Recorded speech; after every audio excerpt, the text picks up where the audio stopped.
You've been sold a lie. Passive income isn't passive. And no one's telling you how brutally hard it actually is to build true financial freedom. In today's deep dive, we're cutting through the hype. No beach selfies, no get-rich-quick nonsense. Just the real, unfiltered truth about what it actually takes to build income streams that work without trading your time for money. If you're ready to hear what most people won't tell you and finally set yourself up for real freedom, let's get started.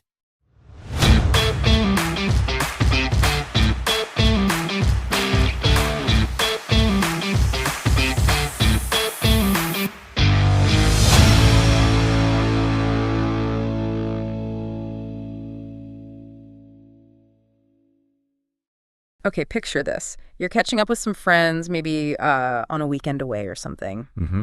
And everyone's talking about their projects, their freedom, setting their own hours, these income streams that just aren't tied to sitting at a desk. Yeah, you see that dynamic. Meanwhile, you're kind of looking at the calendar, maybe already dreading Monday morning.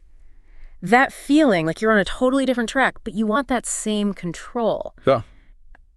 It's, something a lot of you probably know, right? Absolutely. It's that kind of moment where you suddenly realize, hey, maybe there's another way to do this work-life thing, a way with more autonomy, flexibility. Yeah. Those chats can really, really light a fire under you. And today, that's exactly what we're diving into, this whole idea of pursuing passive income and the freedom it seems to promise. Right. This whole deep dive really kicked off because of a friend. Let's call him Harry. We were all away together taking a break, and he was like the only one still really embedded in the classic 9-to-5. And over those few days, our conversations, they just seemed to spark something in him. You could see it. It often starts just like that, doesn't it? Just noticing something, realizing there's an alternative out there. Those casual conversations can be surprisingly powerful. Totally. And then one evening, Harry just sort of put it out there. He said, I really want to build my own passive income streams. Just like that. Wow. Direct. Yeah, it was so clear. And I know that's a thought many of you listening have probably had too, that, that longing for a bit more freedom, more say in how you spend your day, how you earn your money. So if that sounds like you, well, this deep dive is for you. And I think it's really crucial right off the bat to talk about that term passive income. Because it sounds amazing, right? Effortless money. Oh, yeah. The dream. But we need to kind of debunk that get-rich-quick myth straight away. Yes, please. Because what we're really talking about here, what Harry was after, and probably what you're after too, it isn't money for doing absolutely nothing. Right. Forget the ads. Forget those online ads with people lounging on beaches while money just pours in. What we're aiming for is income that isn't directly like hour for dollar. You're not just trading your time anymore. Exactly. The real idea is you do the significant work once up front. Right. And then the value you created keeps generating rewards, keeps coming in, whether you're actively working right then or sleeping or traveling. The classic example is writing a book, isn't it? Perfect analogy. Yeah. The author puts in a massive amount of effort at the start, right? Researching, writing, editing. Months, years, maybe. Exactly. But once it's published, that book can earn royalties for years, maybe decades, without the author having to work for each individual sale. That's the principle. And that idea, that really hit home for me years ago. It's actually what led me to build my own thing full time. So when Harry said that, the very first thing I asked him was simply, why? The big question. Yeah, and it's the same question I'd ask anyone listening now. Why do you want this? Not to put you off, but because really understanding your core motivation, that's absolutely fundamental. Why is the fuel, isn't it? It's what keeps you going when things inevitably get tough. It anchors you to the purpose, not just the potential payday. And for Harry, after he thought about it for a bit, it really boiled down to just one word. Freedom. Okay. He didn't actually hate his job. He was good at it, comfortable even. But it was the idea of being tied to someone else's schedule, their agenda, their vision. That's what he wanted to escape. The lack of autonomy. Precisely. He still wanted to work, to be productive, create value, but on his own terms. Freedom to travel more, explore other passions, just have more control over his day-to-day. And that's such a common and totally valid driver. It's not just about fancy cars or whatever. Not at all. It's about that fundamental ability to choose how you live your life. And once Harry got clear on that why, then we could actually start talking about the how. Because the why gives you the inspiration, yeah? But the how, the practical steps of building those income streams, well, that's where the real work starts. Right. So to kind of illustrate the different ways you could approach this, I used this mental picture that I find really helpful. Think about your career, your working life, as a kind of ship. Okay, a ship. I like it. So initially, you've basically got two main choices. You can be a crew member on someone else's ship. The traditional job route. Exactly. Or you can try to build and captain your own ship. That's a great way to frame it. Being a crew member, like in a normal job, it gives you stability, right? Yeah. You learn the ropes, you get paid regularly. Yeah, Harry as a lawyer, perfect example. Highly skilled, valuable crew member on a big established ship. You gain experience, you build skills, there's security there. Definitely. But the key thing about being a crew member is you are fundamentally trading your time for money. When you stop working those hours, the pay generally stops too. Right, that direct link. Which is totally different from the passive income goal we're talking about. To get that, you usually need to be the one owning the ship, steering it, benefiting directly when it sails well. And that idea, owning your own ship, Yeah. it can sound pretty daunting, can't it? You think business, entrepreneurship, big responsibilities, maybe big risks. Oh, totally intimidating. But that's why I say don't picture some massive oil tanker straight away. Think about just crafting your own small boat first. Start smaller. Yeah, and maybe it's just a little raft to begin with, a side hustle, a freelance gig you do evenings, maybe a simple digital product online, something manageable. Get it floating first. Exactly. Get it floating. Then, bit by bit, you can add to it, build it up, turn it into something that can actually take you toward that freedom you want. But it's not always smooth sailing, presumably. Oh, definitely not. There will be storms. There will be dragons, as I sometimes call them, obstacles, fears, setbacks. Some are external, sure, like maybe finding customers or resources. Mm-hmm. But honestly, as we often find, the biggest dragons, they live inside our own heads. The internal battles, self-doubt. Self-doubt, fear of failure, that little voice saying, who are you to do this? You're not good enough. Yeah, those internal barriers are often the toughest ones to get past. The comfort zone is, well, it's comfortable. The unknown is scary. It keeps a lot of people stuck as crew members, even if they dream of being captain. Exactly right. And that leads us perfectly into the big decision Harry was facing, and maybe you're facing too. Which actual path do you take to build this ship of passive income? There are really two main routes. Okay, two main routes. And this is pretty different in terms of like speed, risk, the amount of effort needed. Very different. Understanding the trade-offs is key. So path number one is what we could call the slow and steady route, investing. Okay, investing. Makes sense. So you have your job, you earn your salary. If you manage to spend less than you earn, which is the first hurdle for many, True. you save the difference.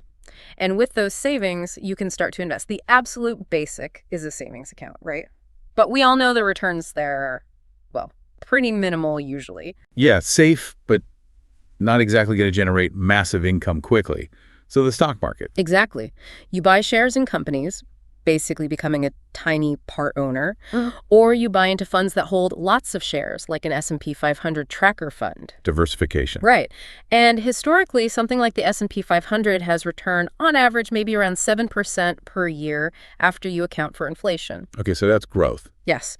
So if you invest, say, 100 pounds, on average, after a year, it might be worth 107. That extra 7 pounds, that's income you didn't actively work hours for. That's passive income in its pure form. And for planning, especially retirement planning, people talk about the 4% rule, right? Yeah, that's a useful guideline. It basically suggests you can probably withdraw about 4% of your total invested amount each year to live on, and your money should theoretically last. So the big takeaway here is to get a decent income just from investments, you need a lot of money invested in the first place. A lot of money. And it takes time. It really is slow and steady. Let's make it real. Say Harry wanted a comfortable 10,000 pounds a month passive income. That's 120,000 pounds a year. Okay, decent goal. To get that using the 4% rule, well, you do the math. He'd need 3 million pounds invested. 3 million. Wow. Okay, that puts it in perspective. Right. That's a huge amount to save up, especially just from a regular salary, even a good one like a lawyer's. Realistically, for most people, saving that much just from income takes decades, many decades. Even if you get raises, budget hard. Yeah. It's a long game. Which is why people call this path get rich slow. It works. It's reliable, relatively safe if you're diversified and patient. Anyone can do it with discipline. But for someone like Harry, wanting freedom sooner rather than later, the idea of waiting 20, 30, maybe 40 years It just wasn't scratching the itch. Didn't align with his why strongly enough, perhaps? The timeline was too long. Exactly. So naturally, our chat moved towards the second path, the potentially faster path, but also, yeah, the riskier one. The path of building your own ship. Entrepreneurship. That's the one where you're not just putting your money into other people's ships, you're actually constructing your own, creating value yourself directly. Moving from investor to creator, essentially. Precisely. And on paper, it sounds amazing, right? Be your own boss, set your hours, build something that earns money even when you sleep. The dream scenario. But this path is way more demanding. This is where those internal dragons we mentioned, they really roar. Okay, yeah. All those thoughts, I don't have a good idea, I'm not really ready. What if I pour my heart into this and it just fails? I don't have the skills. Oh yeah, those are incredibly common and totally paralyzing for a lot of people. They really are. And those fears, they feel so real, so valid. Stepping out of that comfort zone into the unknown of starting something new, it naturally triggers anxiety. And yeah, the stats about new businesses failing don't exactly help either. No, they don't. They can feed those fears. But here's what I think is a really, really key point. Often, the biggest things holding us back aren't the external realities like the market or funding. It's the barriers we build in our own minds. The internal landscape. Yeah. It's the self-doubt that stops us before we even start. When I talked it through with Harry, he admitted his biggest fear wasn't actually the hard work. It was the fear of picking the wrong idea and just wasting months or years of effort. The fear of wasted effort. Yeah. That's huge. It leads straight to analysis paralysis, doesn't it? Searching forever for the perfect idea, and so you never actually start anything. Exactly. Which is, when I shared this piece of advice, it's simple, but I think it's powerful. Sure. You don't need the perfect idea to start. You just need a good enough one to get going. Good enough is enough to start. Right. Because the truly great business ideas, they rarely just appear fully formed in a flash of inspiration. They usually emerge from taking action, from experimenting, trying things, making mistakes, learning as you go. Action creates clarity. Yes. And that led us to this really practical little exercise. I call it the now, not how challenge. Now, not how. Okay, I'm intrigued. What's the challenge? It's designed specifically to break that inertia, that tendency to get bogged down in figuring out every single step before you even take the first one. Overthinking it. Totally. Because if you're serious about building your own ship, the absolute most crucial thing is to take that first tiny step forward. Not tomorrow, not next week when you've figured it all out, but like right now. Okay. The core idea is simple. Stop obsessing about how will I build a website? How will I find clients? How will I market it? Forget all that for a moment. Focus on immediate now action. So what's the action? The challenge is this. Grab your phone right now. Open your messaging app. Find someone you trust, someone who knows you pretty well, a friend, a partner, maybe a former colleague. Okay. And send them a simple text. Something like, hey, name, quick question. I'm thinking about maybe starting some kind of side business, but I'm a bit stuck on ideas. Since you know me well, just curious, what sort of thing do you think I might be good at or could offer? Wow, okay. That's simple. That's simple. It sounds almost trivial, maybe. But the psychological shift that happens when you hit send, it's actually huge. How so? Because you instantly move from being passive, just thinking, dreaming, worrying, to being active. You've done something. You've put it out there, even in a small way. You've broken the inertia. Exactly. The moment that message goes, something changes. You're not just considering anymore. You've initiated movement. And action, even tiny action, creates momentum. And momentum builds confidence. Right. Which leads to more action and eventually maybe results. Now, when I suggested this to Harry, I saw that flicker of hesitation. You know the voice. Oh, yeah. They're busy. Stupid question. I don't want to bother them. What if they laugh? All of that. That internal resistance, that's the dragon right there. Yeah. Fear of looking silly, fear of vulnerability. But you made the point, I guess, that if sending a simple text feels that scary, then navigating the real challenges of building a business is going to feel impossible. This is like the lowest possible stakes way to practice putting yourself out there. right, build that muscle. Build the muscle. And look, even if the person you text back says, I don't know, or gives you a totally useless idea, it doesn't matter. The act of asking has already shifted your mindset. You're now someone who is actively exploring this, not just passively wishing. You've started. You've started. Everything begins there. So seriously, if you're listening right now and this resonates, pause us. Just for a minute. Pick someone. Send that text. Right now. You literally never know what tiny spark that might ignite. It's about proving to yourself you can take that first step, making it real. Okay, so assuming you've taken that little action, or maybe Harry took it, the next step is, all right, let's actually brainstorm some potential business ideas. Getting concrete. Yeah. And the key thing here, again, is you don't need the $1 million world-changing idea from day one. You just need something that feels like a decent fit for you. Right. Something that aligns. Exactly. It should ideally sit at the intersection of a few things. So we use these 4 guiding questions with Harry. First, what do you genuinely enjoy doing? What gives you energy?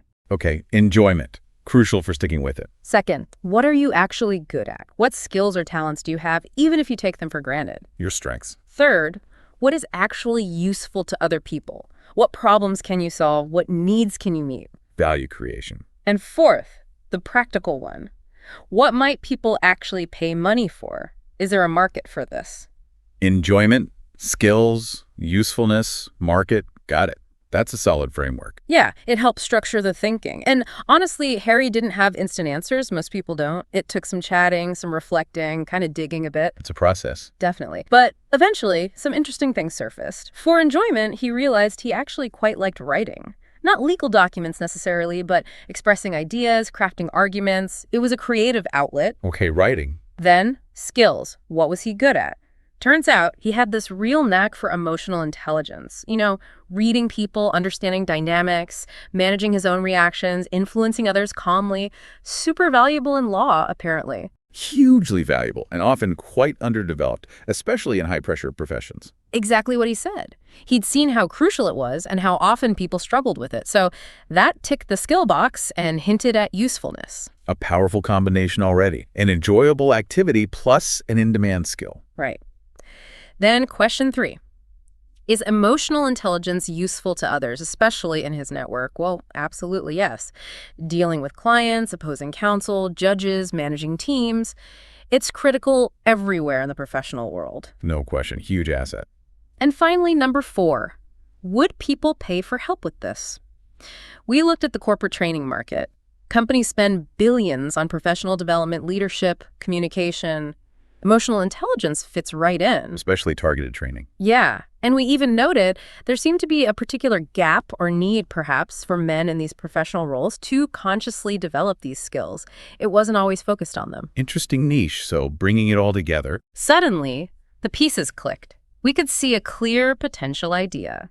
Harry creating content articles, maybe videos, a newsletter focused specifically on developing emotional intelligence for professional men, lawyers, consultants, finance guys, managers. Helping them navigate those high-stakes interactions better. Exactly. And the monetization path started to look clearer too. Down the line, maybe corporate workshops, online courses, one-on-one coaching, even a book eventually. Lots of potential avenues. And you could see Harry getting excited because this wasn't just some random idea pulled out of thin air. It connected directly to who he was, his enjoyment of writing, his innate skill, and a real tangible need he saw in his professional world. That alignment is so important early on. It's not guaranteed success. Obviously, ideas are just the start. Right, just the start. But finding that good fit makes it so much more likely you'll actually stick with it, especially through the hard parts. Totally. So now Harry had this core concept, emotional intelligence for professional men delivered through writing initially.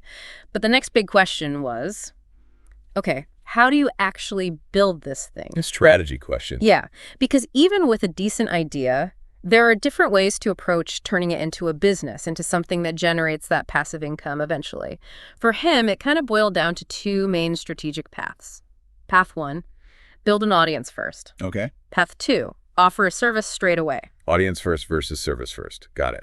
Big difference. Huge difference. Basically a trade-off between patience now for potentially bigger rewards later, or more immediate effort selling yourself for potentially faster, smaller returns now. Let's break those down. What does build an audience first actually involve? Okay, so this strategy is all about creating free, valuable content related to your topic. In Harry's case, emotional intelligence tips, insights, stories for professional men. Like blog posts, articles? Exactly. Posts on LinkedIn, maybe start a Substack newsletter, maybe short videos, things like, 3 ways to handle difficult client conversations. or reading the room in your next negotiation. Content marketing, essentially. Pretty much. The main goal here isn't immediate sales. It's to consistently put out stuff that attracts the right people, the professional men interested in this topic. You build a following, an email list, a community. People who start to know you, like you, trust your insights. And the big advantage there is it's relatively low cost to get started, right? Very low cost. Your main investment is time and effort. Platforms like LinkedIn, Twitter, Substack, YouTube, they're mostly free. It's about your ideas, your consistency, your ability to provide value. But there's always a but. There's always a but. The big downside is building a meaningful audience takes time, a lot of time usually. People talk about the J curve. Ah, yes, the J curve. Explain that. Imagine a graph. Your effort writing posts, creating videos goes along steadily at the bottom, but the results, followers, subscribers, engagement stay really low for ages, flatlining almost. Right. Lots of input, very little output initially. Exactly. You're putting in work week after week, and maybe only a handful of people see it. It can feel like shouting into the void. It takes real persistence before that curve finally starts to sweep upwards, like the hook of the letter J. That's where the payoff starts. Yeah, the monetization comes much later. Once you have that audience, that trust, that attention, then you can offer things, books, courses, workshops, sponsorships, premium content. The long-term potential can be huge. So summary. Audience building is slow, requires patience and consistency, low initial cost, but potentially very powerful and scalable later on. Perfect summary. It's a long game. Yeah. Which brings us to option 2 Harry considered, offering a service right away. Skip the slow content build, go straight for the sale. Basically, yeah. Instead of spending months writing free articles, he could immediately say, hey, I offer corporate workshops on emotional intelligence for law firms, finance companies, etc. Direct value proposition. Right. And the big appeal here, faster potential income. Businesses pay good money for targeted training. A single half-day workshop could potentially bring in thousands of pounds. Could be anywhere from, what, 2,000 pounds, maybe up to 50,000 pounds for a big corporate engagement? Easily, depending on the company, the scope, his experience eventually. So you don't need a massive audience. You just need to land a few paying clients. That sounds attractive. What's the catch? The catch is you have to sell. Yes, selling. You need to actively pitch your service. Network. Reach out to potential clients, convince them your workshop is worth the investment. You need sales skills, or you need to learn them fast. And you need to be comfortable putting yourself out there, promoting yourself, possibly facing rejection. Which can be a real hurdle for people who aren't natural salespeople or who feel awkward about self-promotion. Huge hurdle. So the summary for the service first route. Potentially faster money, need fewer customers initially, but requires active selling from day one, can be higher pressure and maybe less scalable right at the beginning because you're trading time for delivery. More linear income initially, maybe, like consulting or freelancing, just at a higher rate potentially. Exactly. So Harry was standing at this fork in the road. Build the audience slowly through content, or jump into selling workshops now. Big decision. What did he choose? After thinking it through, weighing the pros and cons against his own personality, he decided to go the audience building route first. Interesting. Why? A few reasons. One, he genuinely liked the idea of writing and sharing ideas freely first, building value before asking for anything. Two, he admitted he was pretty hesitant about the idea of cold calling law firm partners or VPs to pitch a workshop right away. The sales aspect felt daunting. So he played to his strengths and preferences. Writing felt more comfortable than direct sales initially? Exactly. He decided to focus on consistently creating that valuable content, starting small on LinkedIn, building trust and authority over time. The plan was set, the path was chosen. It really felt like, okay, Harry's ship is finally ready to set sail. That's a great point to reach. Clarity on the why, the what, and the initial how provides real focus. Totally. He had his why freedom. He had a solid what emotional intelligence for professional men. He had his chosen how build an audience via writing. Honestly, he was way ahead of most people who just vaguely dream about passive income. He'd done the foundational thinking. Yes. So he made this commitment to himself and kind of to us as his accountability buddies. He said, okay, I'm going to post one really thoughtful, valuable piece of content on LinkedIn every single week. No excuses. Simple plan, consistent action. Sounds good. It did sound good. And initially, it started well. His first post was great, really insightful, well-written, came from his own experience. We all gave him digital high fives. It felt like, yes, liftoff. That initial momentum feels great. It does. But then a week passed. No new post. Okay. Another week.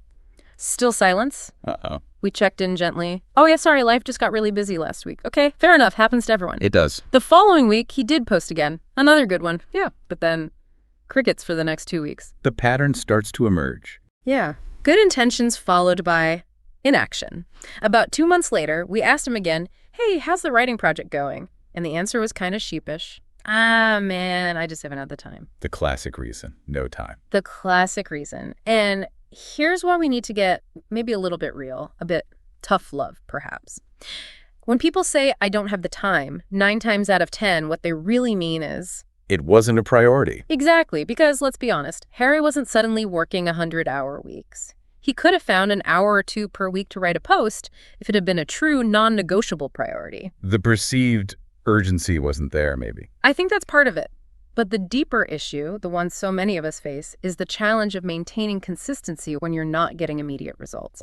The delayed gratification problem. Yes. Building passive income, whether it's investing slowly or building an audience or developing a product, it nearly always involves putting in sustained effort now for rewards that might be weeks, months, or even years away. And our brains aren't really wired for that, are they? Yeah. We like instant feedback. Dopamine hits. Likes, comments, sales. We crave it. So when you're doing something like audience building and you pour your energy into a post and it gets like 3 views and 0 comments. Yeah, feels like talking to a wall. It really does. It feels like, why am I bothering?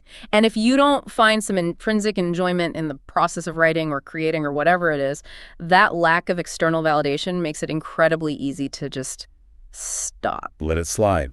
Prioritize other things that give more immediate feedback. Exactly. And the hard truth is most people who try to build something like this don't fail because their idea was terrible. They fail because they couldn't maintain the consistency needed to give the idea a chance to work. They give up too soon. They give up too soon.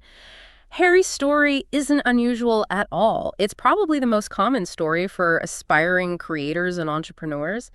And it really highlights that the secret sauce isn't some magic strategy or undiscovered niche. It's the boring stuff. It's the boring, unsexy stuff. It's developing the discipline, the habit of just showing up consistently, week after week, even when it feels pointless, even when nobody seems to be noticing. That ability to push through the dip, through the silence.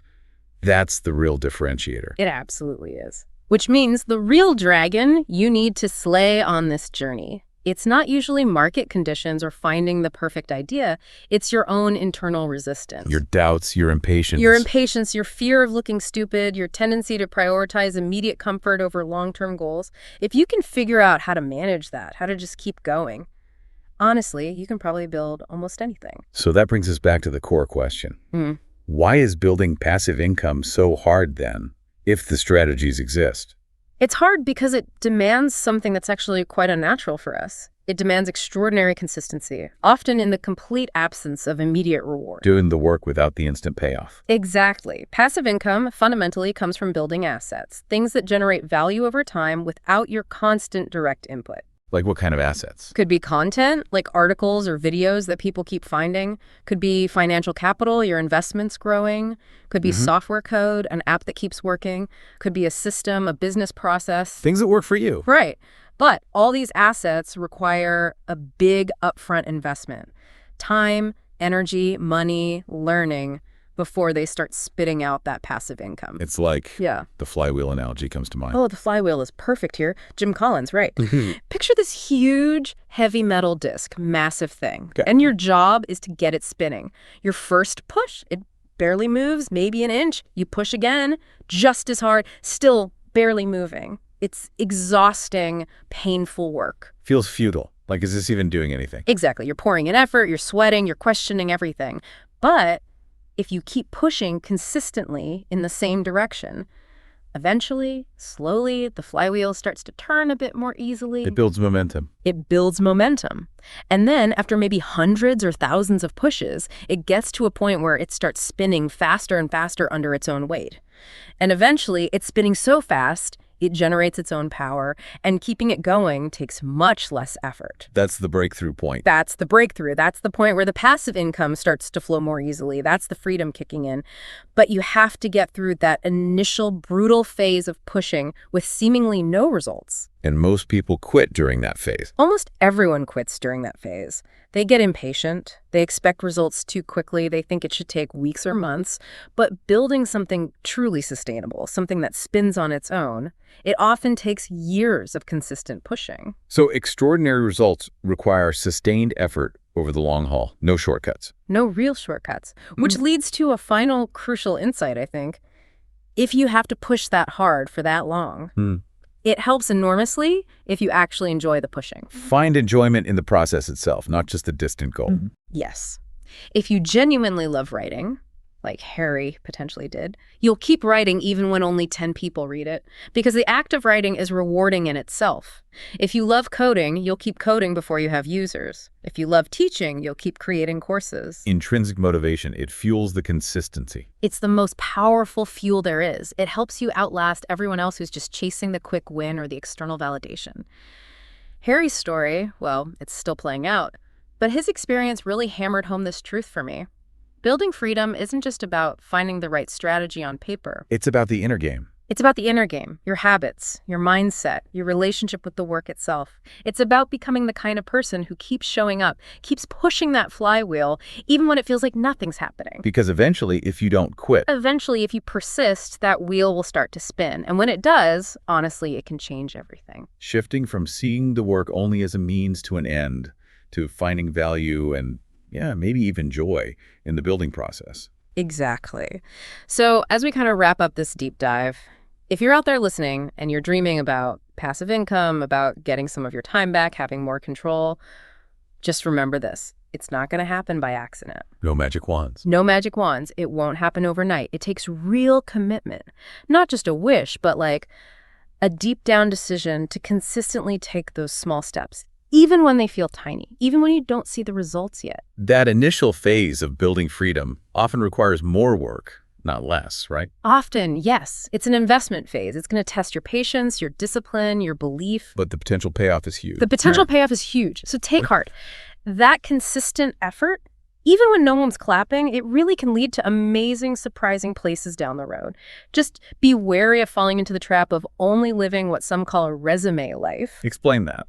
Just collecting safe qualifications, ticking the conventional boxes, making choices based purely on security or external approval, versus choosing the adventure. The path with maybe more risk, but also more potential for real freedom and fulfillment. Exactly. Building your own ship, however small.